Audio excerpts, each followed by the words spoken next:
Hello and welcome to the front office. My name is Jordan. My name's Peter. And I'm Mark. And together we make the front office. We are excited to kick off the 2014-2015 NFL football season. Woo! Right here, Los Angeles, California is where we're filming this. We're very, very excited. We're some American boys here, and we love our football. We love some football. We really do. And I think there's nothing more American than the start of a new football season. Yes. You know, I think we raise our Cheers glasses to that. I'll drink to that, my to the friend. Commissioner Roger Goodell. He's horrible. But the sport is amazing. Well, God bless the sport. You can't knock the product. There you go. I'd like to thank our sponsor, Fat Tire, of Week 1. They are not a sponsor. That is totally made up. But that's okay, because we're drinking their beer on camera. So what are we going to talk about today, guys? We got a lot going on. We're going to talk fantasy. We're going to talk the season opener games. We got Seattle playing Green Bay Thursday night. Tomorrow, baby! Big game. Woo! Very big game. You know, and as we start this new football season, I think we should just take a moment, reflect back on what we're going to miss coming into this year. Yes. And, you know, for me personally, that's definitely the replacement referees. The replacement refs. Green Bay, Seattle, we got to talk some replacement refs. Perfect opportunity. I'd say they were one of the most enjoyable things I've seen in football in my entire life. And I can only hope that it happens again. Touchdown Seahawks. Touchdown Woo! Seahawks. Speaking of which, something else we're going to get started on this week in the front office. We're going to go and do every division breakdown. We have the NFC West. We have some NFC West fans in the house. We have an AFC East fan in the house. We're going to break down all those divisions. Then we're going to also analyze Manning returning to Indianapolis. Big storyline here in Week 1. Something we love about Week 1 in the NFL is you never know what's going to happen. It's always a brand new season, every season. So we're going to try and break it down for you best we can when we come back in the front office. Back to the front office. We're going to kick off this next part talking about something that was exciting at the time when it happened and is always fun to talk about, the replacement refs.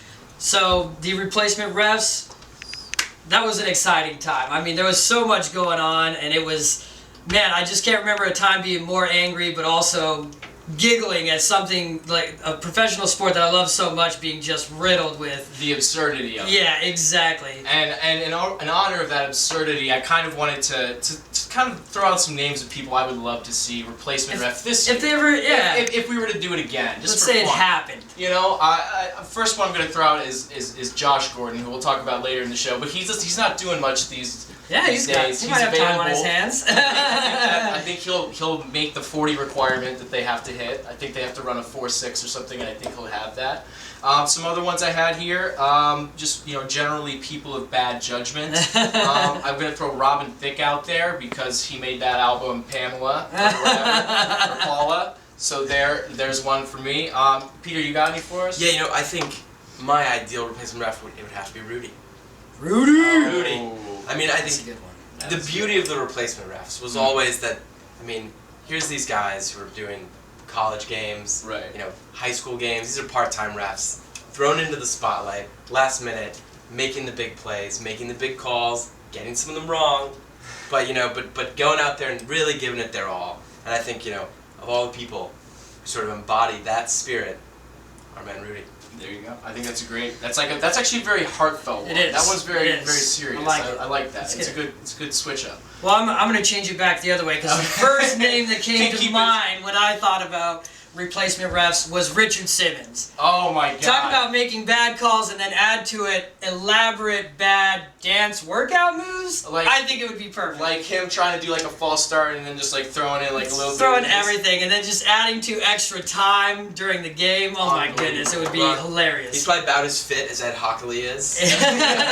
he's definitely got the physique for it. So yeah. I think you're right on that one. I like it. Oh, that'd be great. I would personally also love to see like one of those guys from the reality shows on network TV, like Simon Cowell, just go out there and just berate people in addition to making calls. Yep. Just go out there and be like, you guys are offsides again. How many fucking times do you have to do this? Like just do the coach's job for them and just berate the players. I would love that. I have another one that falls in line with that too. Another TV show host that he's British as well. Oh, okay.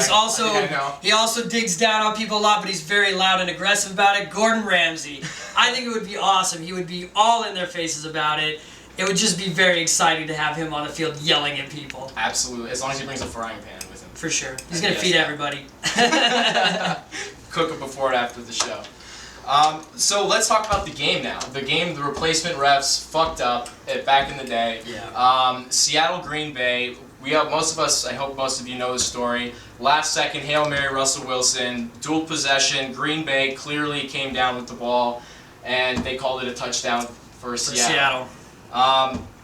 This year, different stories. A lot of the same players, but you have a Super Bowl champion Seahawks now, not the team they were 2 years ago. Yeah. And you've got, of course, Aaron Rodgers in Green Bay. Who were a little rattled up from last year. They didn't have such an amazing season, so now to do the season opener against the Super Bowl champs, man, this is the game to prove something too. You know, for me, I think really looking at this game, it's having a healthy Aaron Rodgers back for the Pack. And that offense is terrifying. Yes. You finally have a running back in Eddie Lacy who can sort of carry the load. You know, defending him and Rodgers, thrown out of the backfield, it's going to be tough. Yeah. But, you know, I think if any team's probably up to the challenge, it's the Seahawks. Yeah. Yep. You look at the secondary, we all heard the name Legion of Boom thrown around ad nauseum, it seems, lately.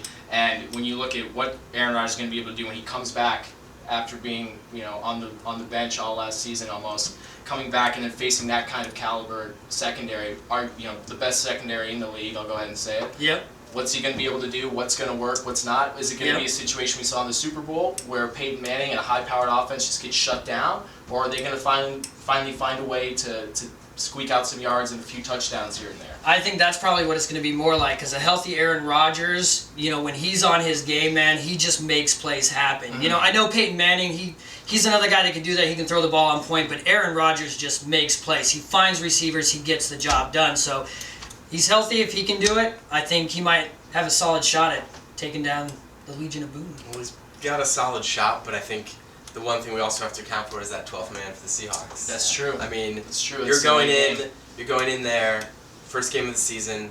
The Pack are playing with a rookie center going into this game, and I think that's going to be, you know, watch out for that, because I think the false start penalties will come fast and furious at the beginning of this one, and it's just tough to overcome that sort of stuff. That's a great point. Can Green Bay get out there and establish a rhythm and get that going? Because if they start getting frustrated and then they're starting to play from behind in the second half, like you said, there's a lot of young guys on that team, not necessarily rookies, but a lot of inexperience. Randall Cobb's only his second or third year. Jarrett Boykin, the third receiver, is not great or not that experienced. The tight end situation, younger guys, not guys that have been there forever. So it'll be interesting to see. On the Seattle side of the ball, I'm curious to see if they can run the ball like they did last year. They had not a ton of changes on their offensive line, but that right side of the line is not that strong. Right. Are they going to be able to hold up? The nice thing, Green Bay's defensive line, almost nothing. After losing B.J. Raji, you don't know what they're going to be able to do. Well, and Seattle's O-line, they've got to get it done, because Marshawn Lynch is the bread and butter of that team, because they're not a big passing team. Marshawn Lynch, man, they're going to work him. So he's going to carry the majority of the load, so they have to get it done on the offensive line and make some openings and get it done. So, what do you think is going to happen? Give me your prediction. I'm calling Seattle. I'm going to call it 21-14, Seattle. See, I think the Legion of Boom, again, a couple takeaways. I think it's going to be tough for the Packers to get started, get that offense really in rhythm. They'll probably come around sort of the second half, but I think the Seahawks are really going to take to them. I'm saying 31-21. Seahawks. Well, because you both went Seahawks, I'm gonna have to take on this. I'm gonna take the Pack, and there's a few reasons. I don't think that Seattle can replicate the run defense that they had last year. Only gave up one touchdown at home.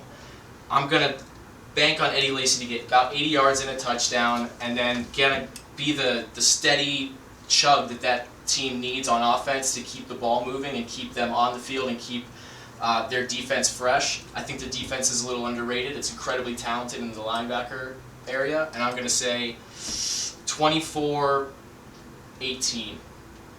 All right. We're going to give you a random score. Right. 6 field Well, you goals. heard it here. 6 field That's goals the for Seahawks. front office Exactly. predictions on that. So. Hey, Stephen Hauschka's going to kick 8 field goals. There you go. So among other things you will come to learn about my friend Peter here this football season, he is also going to be our sports law expert here at the front office. In this preseason, there have been a number of issues that have happened off the field with seemingly almost every team, but there's a few in particular we wanted to talk about. Peter, what are some of those? The big suspension this year is definitely the Josh Gordon suspension. He's been a multiple offender in the NFL substance abuse program, was suspended last year, came back, apparently he's tested positive for marijuana again. It's disputed, whether his A test and B test both met this, criteria for being suspended. There's a little bit of legal wrangling going on there, but bottom line, he's out for the year.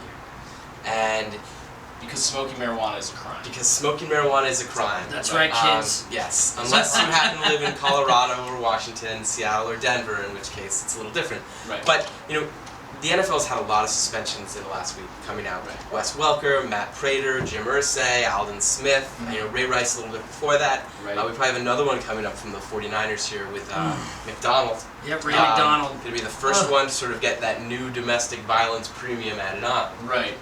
Which is a new thing they Yeah. recently added. Yeah. For those of you who don't follow the news around the league recently revealed that for a first offender, you get 6-game suspension on any domestic violence issue, and you will get a year-long or year or lifelong suspension for a second offense.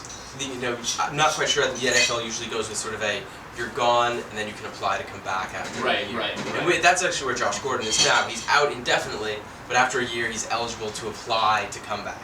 And I think what we really see with all these suspensions is the NFL is really about protecting the shield. Right. It's protecting that brand, and so that when I go down and sit down and watch a game, they don't want me thinking about the fact that Ray Rice hit his fiancée and knocked her out in an elevator. They don't want me thinking about what allegedly happened with Ben Roethlisberger in a bathroom years ago. Right. Yeah. And you see it sort of in the inconsistency in the way that these are applied.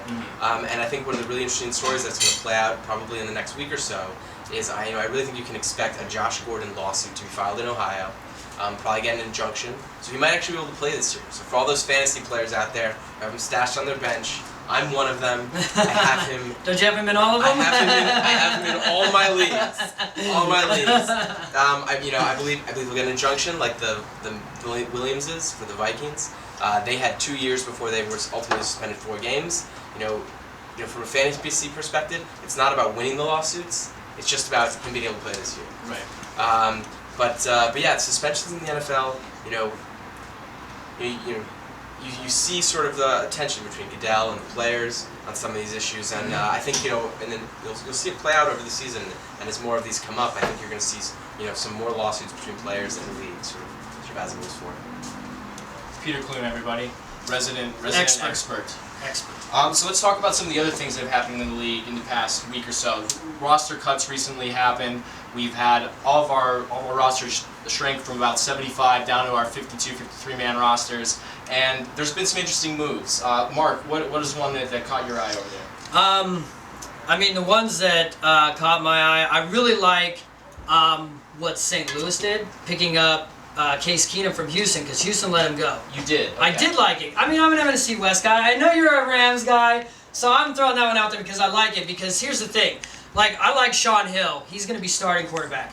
He looked good, and I think he might give the Rams a serious offensive chance. But even if he doesn't, I also like Case Keenum. I think he would still give them a fair opportunity to do it. So right. I like that move. I didn't like that they dropped Michael Sam, but I'll say one thing about the Case Keenum thing. What I find so interesting about that move is that Houston just they're not a strong quarterback situation over there. And they're just already ditching on this guy who started a few games for them last year, and I personally didn't think did a terrible job. He did a fair job. He did a decent job in a bad situation as an undrafted free agent. So for them to kind of drop the hat on that, I thought was very interesting. And you brought up Michael Sam. As of today, he's found a home with the Dallas Cowboys, his home state. I'm actually very happy for him on that. And they actually have a very big need at D-line, so you could actually see him play at some point this year. I don't know if it'll happen, but Not against the Niners, obviously, Well. because game 1, but Yeah, maybe down the road. So hopefully. And then speaking of homer moves, New England. They've made some interesting moves. In the past couple weeks. They recently traded Ryan Mallett out to Houston. So that quarterback situation there, sort of who knows? Right. At one point Mallett came in, he was 3rd round pick. Right. I think we got back a 6th or something like that. Right. But and then also Logan Mankins, one of the O-line's been big for the Patriots for years. Tom Brady was apparently not very happy with this move. Really? But bringing in Tim Wright, who gives us another option, tight end, catches balls. The name we dare not speak, Aaron Hernandez. Maybe not quite up to his level, but sort of giving them something next to Gronk, as he tries to come back from his knee and his back and all the others. Well, And in that's- general, Gronk's he has a hard time staying healthy, so having something else in that spot is. And that's what I saw it Definitely as a safety backup, Yeah. because they have some guys who are decent. Ex-Ram Michael Ho'omanawanui. I don't even care if I got that right. It's just so off. But that's what it was to me. It's a safety net. It kind of speaks a little bit to what the Gronk situation is, especially with him saying, "Oh, I'm going to come back and play Week 1," and then Bill Belichick backpedaling, saying, I'm not sure about that. So it's interesting to see how that plays out. But is he going to be fantasy relevant? Not so sure. Yeah. I don't think he's Aaron Hernandez. Maybe keep an eye on him, see what happens as it goes on. I mean, especially if you're in a big, a large team league, keep an eye on him maybe. Yeah. And just a quick note on that also, another Rutgers guy coming over from Greg Schiano's Tampa Bay Bucks. Trades with the Bucks last couple years between the Patriots have worked out pretty well. Akeem Talib. Yeah. So. Yes, there you go. I actually really like that for the Bucks too, because their line wasn't looking too good this preseason. So we're going to take a little break. When we come back, we're going to talk Indy and Denver, and we're going to dive into some divisional previews here on the front office. Don't go away. Ooh. Welcome back to the front office. This is our second in-depth game preview of Week 1 matchups. This one will be Indianapolis at Denver. A lot of time they say the NFL is a young man's league, sports is a young man's game, and Andrew Luck is trying to prove that, trying to also step out of the shadow of Peyton Manning, sort of the ultimate cult, Right. if there ever was. Yes. And Denver's looking to come back from their Super Bowl defeat. But a lot of different storylines, a lot of ways to break down this game. Jordan, what do you see? Well, the first thing I want to point out is the Denver defense and the revamp that it has coming into this season. Not a ton of players they added across the board, but they did add some key players and got some people healthy again that they didn't have on that Super Bowl run last year. Most notably, Von Miller, and then adding DeMarcus Ware, two of probably the best 3-4 edge pass rushers in the game. How are they going to be able to affect this game, get after Andrew Luck? I'm really excited to see them on the field at the same time and see what they can do. I don't know what that's going to be yet, but you can't argue with talent, I've always said, and I'm really excited to see it. Dude, and it's great for them because Denver's D, that's what they were lacking last year. I mean, Peyton Manning in the offense, they were just explosive. They did all the work. Denver's D was lacking.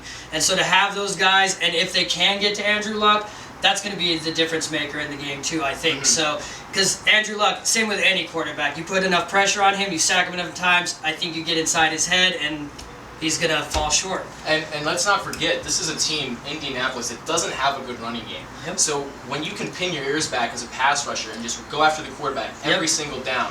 Exactly, and that's it. He's got to rely on all his receivers. He's going to be throwing a lot. I mean, this is going to be an offensive game in my book. I mean, and as far as, except for Denver, obviously their D showing up if that all works out for them. But Peyton Manning still got all his weapons. He's still going to be throwing the ball. He's going to be on point. I always trust an old faithful, which is Peyton Manning. So, but I mean, Andrew Luck, he's a great quarterback. I mean, coming in as a rookie, he's a young guy. He's already got some experience playing some great teams. So I think he's still gonna, he's got some great receivers. He's got Reggie Wayne out there. He's got T.Y. Hilton. So we'll see. So Denver's got to get it done, but otherwise the Colts are going to put up a serious fight. Yeah, I think so. And, for Andrew Luck trying to sort of step out of that shadow of Peyton Manning, it's pretty interesting because he's also dealing with some of the same problems that Peyton had to deal with when he was a Colt. I mean, you don't want to make sort of these one-on-one comparisons, but I don't want to see Andrew Luck become another Ben Roethlisberger, where he's a big guy, he can take the hits, and Roethlisberger's been taking hits for years now. True. You don't want to have to see him. I mean, Peyton was able to adapt. Peyton gets the ball out. Steps back, gets it out, makes his offensive line look good. Luck has the ability to hold the ball a little longer. He can take a hit. He can run around. But Indianapolis has always had trouble sort of surrounding their star quarterbacks within. They got the one. They got the one with Peyton. But there's always that question of, should they have gotten more? Should the organization have done better for him? Right.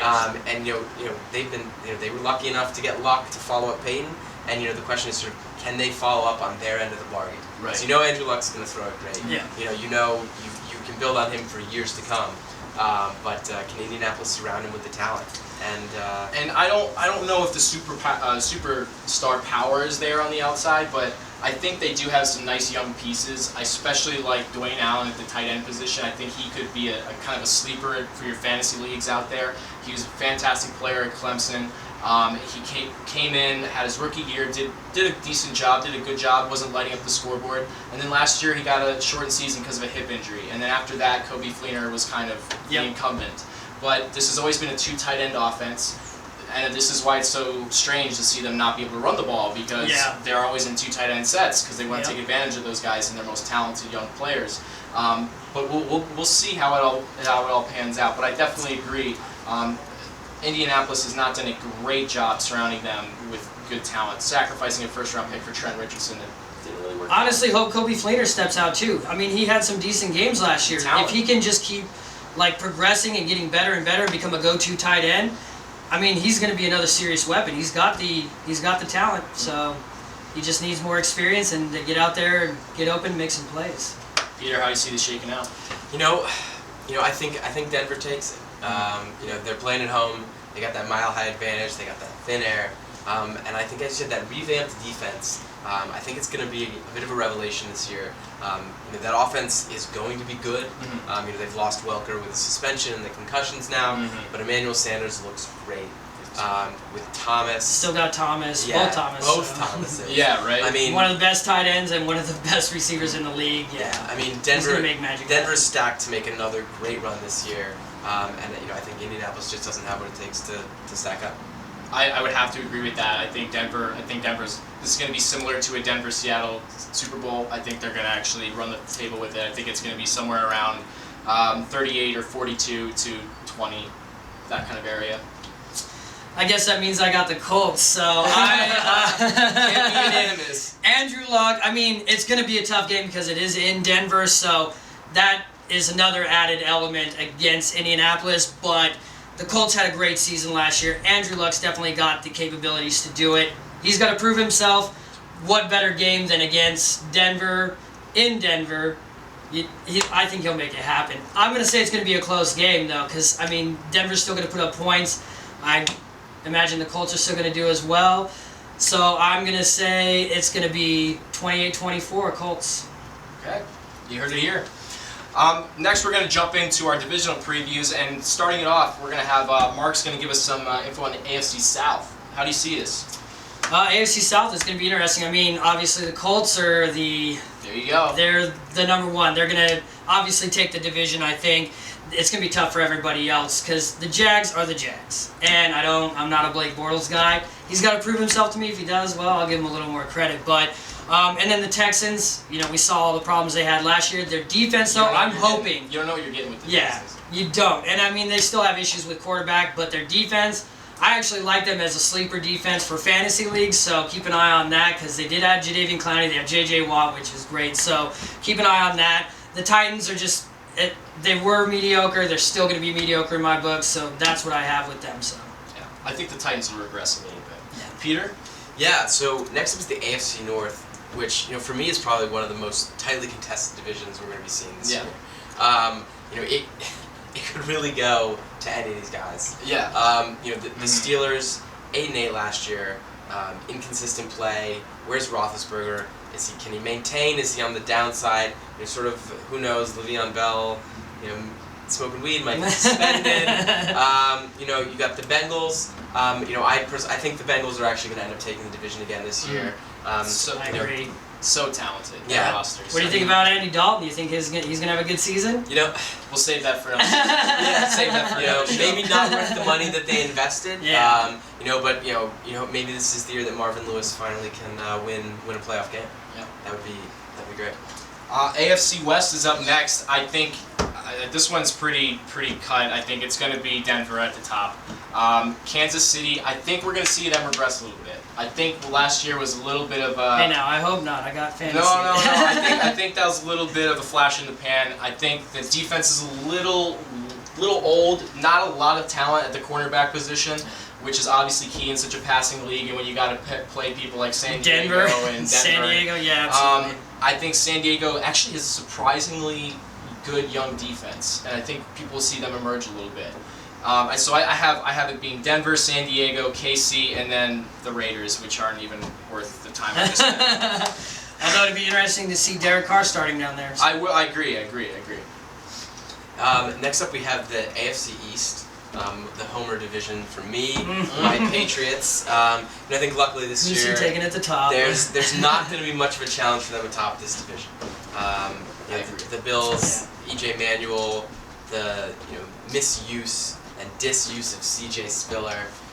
You know, that defense, they've had some injuries. You know, they're probably not going to be able to sort of do what they did last year. Miami sort of perennial underachieving. You'd think, you know, with the lure of South Beach, they'd be able to sort of bring in some more talented players, but they're just not quite able to do it. Yeah. You know, bringing Noshawn Moreno, he's probably not the answer long term at running back. Giving him some money. You know, Tannehill, an interesting player to watch. Right. You know, is he good? This is sort of a turning point for him. So there's definitely a good storyline there. And then there are the Staten Island Jets. Yeah. My favorite team to hate in all of football. Yeah. You know, if Chris Johnson somehow comes out and rushes for 3,000 yards and breaks my heart, it would be horrible. You know, Rex Ryan, amazing on the defensive end of the ball, just hasn't been able to put together on the other side. But I think the Patriots sort of walk away with the division a couple of games easy. I always envisioned Rex Ryan with that beer hat, but it's just filled with Coke and soda. He's just walking on the sideline with one of those. Well, he had the gastric bypass, so he's slimming down. It's cheating. Wow. It's cheating. How does an NFL coach say to his players, you guys got to work hard for what you want, and then he gets a gastric bypass? I don't know. All right, Mark, you bring it home for my NFC West. You know, NFC the Rams West, at the top. you know, Okay, at the we're top, clear-cut winner. 49ers, you heard it here. Done. Don't even need to talk about anybody else. 49ers. No, this is by far the toughest division, and there is no clear-cut winner. I mean, you talk about the best defenses and some of the best running backs. That's what we're going to see all season from them. I think some of the best games are going to be these division matchups. So it's anybody's game. Obviously, you still have the Super Bowl champs in the NFC West, but I think we're going to handle them. So. I'm obviously a 49ers fan, so I'm picking the 49ers at the top. So, and then I would take the Seahawks next, and then the Rams. I only say the reason I take the Rams there is because there's still interesting things going on with quarterback in their offense. We got to see what they can do first. I mean, Zach Stacy, I love him. He's going to pound the ball down the field. Cards, I mean, their defense is what holds them together. That and Andre Ellington in my book. So I can't rely on Carson Palmer. So it's going to be tough for them. Mr. NFC East. Yeah, the NFC East. I mean, for me, this division is all about quarterback, and Chip Kelly.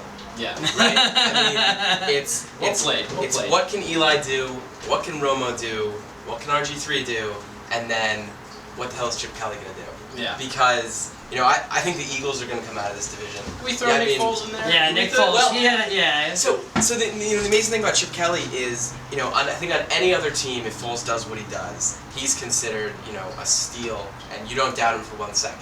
But, you know, because of the pedigree and what Chip Kelly's done in the past, you know, they raised that question of like, well, you know, who else can he take to that level? Right. You know, is he just capable of coaching up these guys and putting them in a system? And it's normally something you sort of see in these college coaches. You know, in these, you know, it's the Colt Brennans of the world. These guys come out of college and everyone says, oh, he's a system quarterback. He's a system quarterback. You know, and maybe that doesn't copy over to the NFL, but I think the respect for Chip Kelly, sort of, you know, the fact that he makes me question the talent of some of his own players because of how well they do, I find very fascinating. I think the Eagles take this division. They're gonna have some problems on the defensive side of the ball, but with Shady, with Chip Kelly again. Coaching. I think coaching. I also think the Redskins are going to surprise people this year. Like that offense is so stacked, and adding Deshaun Jackson, one of the quickest receivers ever. RG3 gets rushed a lot, so having a quick receiver who can get out and make plays, I think you're going to see less of him on the ground or springing out of the pocket, and then hopefully making more plays. They got great running backs, so if their line can hold, I think they're going to surprise people this year, especially compared to last year. I guess bringing it home with the NFC North, we talked a little bit about the Packers already. I do want to highlight the Packers' defense in that I mentioned it earlier. That's the second level of their defense, their linebacker. Listen to this lineup. They have Julius Peppers, Nick Perry, they have A.J. Hawk, and then they have Clay Matthews. Those are incredible linebackers. Those are unbelievable. Nick Perry was playing the best on anyone on that team last year when A.J. Hawk when Clay Matthews was out. So their ability to rush the passer is unbelievable. But the question is the D line going to be able to hold up? I don't think so. So what I have Chicago taking this division. Their defense is revamped. They have guys like Jared Allen. They have Marc Houston they stole from the Raiders, and I find him a very interesting piece to watch because you don't know what you're getting when you get someone out of the Raiders. He was a great player there. He played really well, but now all of a sudden he has something to play for. So now it's really interesting to see. He's the captain of that defense, more or less. So I have the Chicago at the top with that great offense and that improved defense. I have Green Bay at number 2. I'm going to throw Minnesota surprise number 3, and then I'm going to have Detroit bringing up the rear because I don't see anyone in their secondary that's going to be able to keep them in games. They're great offense, but their secondary and the defensive side of the ball, I just don't really trust it. It was a problem last year. I don't think they fixed it. I don't think the leadership's gotten any better. So those are the division previews. That's everything. You don't even need to watch the rest of the season because we just did it for you. And then we'll watch it for you anyway, and then tell you how it was. We'll break it down again. And if we're wrong, we won't admit it, but we'll tell you why. So we're going to take a break. When we come back, we're going to run out the show with our Week 1 matchups and our predictions for what's going to go down there. So go away. We'll be right back in the front office. Be our no-huddle offense, blitz defense. What we're going to do is we're going to just quickly go through Week 1, who our picks are for the wins for each game. I'm going to start it off with the San Francisco-Dallas game, obviously. I obviously am going to take San Francisco. I have no faith in Dallas's defense or their offense, and San Francisco's just got an outstanding defense. They have lost a few guys on their defense, so it's a little bit weaker, but it's still by far better than Dallas. And that offense, running backs, we've got Vernon Davis, you've got Anquan Bolden. They're just going to destroy them in my book. So I'm picking San Francisco. Next up, St. Louis, Minnesota. This is tight. Obviously, my heart wants to go with St. Louis, but there is going to be a bit of a learning curve here, I think, with Sean Hill. Yeah. So I'm going to take Minnesota. We've had trouble stopping Adrian Peterson in the past. I think Minnesota's going to win. It's going to be probably a touchdown. That's where I think it's going to go. I'm going to keep it going. New York Giants versus the Detroit Lions. I think the Lions are going to pull this one out. New York's defense isn't anything to write home about. Their offense, their line isn't that great. Detroit's line is arguably their strength on defense. I think Detroit takes this one. All right. Next up, Washington and Houston. I think this game is called Set the Edge, Set the Edge, Set the Edge. Mm-hmm. Houston defensive line. RG3 is his knee back. Can he run? He's got his new weapons. Will he have time to throw? The battle's going to be up front. If they can get to him, game over. If not, I think Houston does take it. I think Ryan Fitzpatrick is a perfectly capable caretaker quarterback.